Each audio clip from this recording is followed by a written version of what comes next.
ये 18 जत्थेबंदियों का संगठन है जिसका फैसला ये रेल रोको आंदोलन का किया, लेकिन इसके पहले सरकार के साथ 2-3 बार बैठक हुई है। वो बैठक में भी जो मानते हैं उसको लागू नहीं करते, इसलिए ये जो रेल रोको आंदोलन का फैसला लेना पड़ा। और ये रेल रोको आंदोलन लोगों की आर्थिक स्थिति से जुड़ा हुआ है, क्योंकि केंद्र और पंजाब सरकार मिलके लोगों को आर्थिक तौर पे और कमज़ोर करना चाहते हैं और कारपोरेट को और मजबूत करना चाहते हैं। सो इसलिए अपने कित्ते को बचाने के लिए, जो भी किरती लोगों के कित्ते हैं उनको बचाने के लिए और अपनी आर्थिक दशा को सुधारने के लिए जो हमारा हक की मांगे हैं, जैसे एमएसपी का जो मिनिमम प्राइस है, 23 फसलें जो प्रचलित है खेती का, उनके ऊपर हम चाहते हैं कि रेट स्वामीनाथन रिपोर्ट के मुताबिक और C2 फार्मूला लगा के 50% मुनाफा जोड़ के उसके हिसाब से जो रेट तय करके खरीद की गारंटी का कानून बनाया जाए।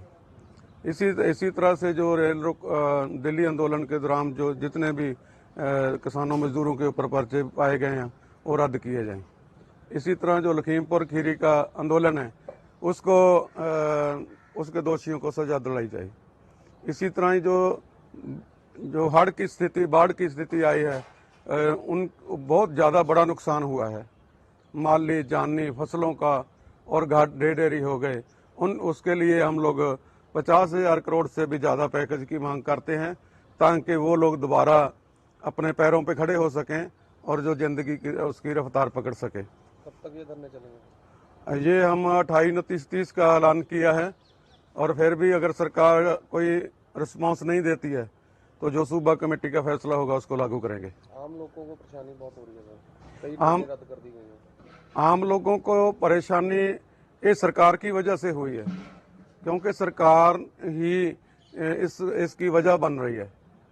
बहुत सारी मीटिंगें हुई है, अगर उस मीटिंग में किए हुए फैसले मान ले जाएं, जो हक की मांगे मान ली जाए, तो ये स्थिति नहीं बनती। इसलिए इसकी जिम्मेवार केंद्र और पंजाब सरकार है। ये हम तो लोगों के पक्ष के लिए जो ये धरना लगा रहे हैं कि उनके जो कित्ते हैं, उनके जो काम है वो बचे रहें। ये सबके काम खत्म करके सबको सस्ती लेबर में अपनी फैक्ट्रियों में काम कराना चाहती है सरकार, और सभी किसानों से जो जमीनें हैं वो छीन करके कारपोरेट को देना चाहती है। और इसके लिए ये ज़्यादा जमाखोरी करेगी।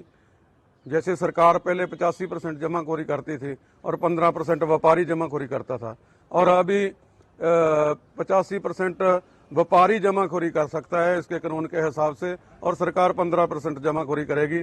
तो उसके हिसाब से जो ये महंगाई है वो इतनी बढ़ जाएगी कि आम लोगों की पहुंच से हर चीज़ दूर हो जाएगी, तो ये जीवन मुहाल हो जाएगा, जीना मुश्किल हो जाएगा। तो इसके लिए हम लड़ रहे हैं। ये जो धक्का हो रहा है एक पूंजीपतियों की तिजोरी और भरने का, और जो किरती लोग हैं, जो किसान हैं, सारी दुनिया का पेट पालते हैं बहुत मेहनत मंजूरी करके, और उनकी फसलों का जायज रेट भी नहीं दिया जाता, और उनके ऊपर और जो जी सम्मेलन वाला होया है उसकी मीटिंग में किसानों के और किरती लोगों के विरुद्ध जाकर फैसले लिए गए हैं कि किसी भी देश से कोई भी देश बिना करके कोई भी चीज़ मंगा सकता है, एक दूसरे को व्यापार कर सकता है।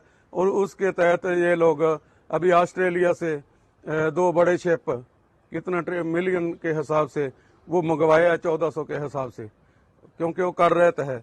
इसके हिसाब से जो इधर का किसानी है, जो फसल अपनी खेती के ऊपर अपना जीवन निर्भर करते हैं, और उसका जो लागत है खेती के ऊपर लागत वाली चीज़ है, जैसे सरकार से खरीदने वाला है, वो बहुत ज़्यादा महंगा होने करके हम लोगों का खेती खर्चा बहुत बढ़ जाता है, और उसके लिए उसके हिसाब से हमारा जो रेट बनता है हम उसकी मांग कर रहे हैं, और ये बाहर से मंगवा के हम लोगों को और परेशान कर रहे हैं।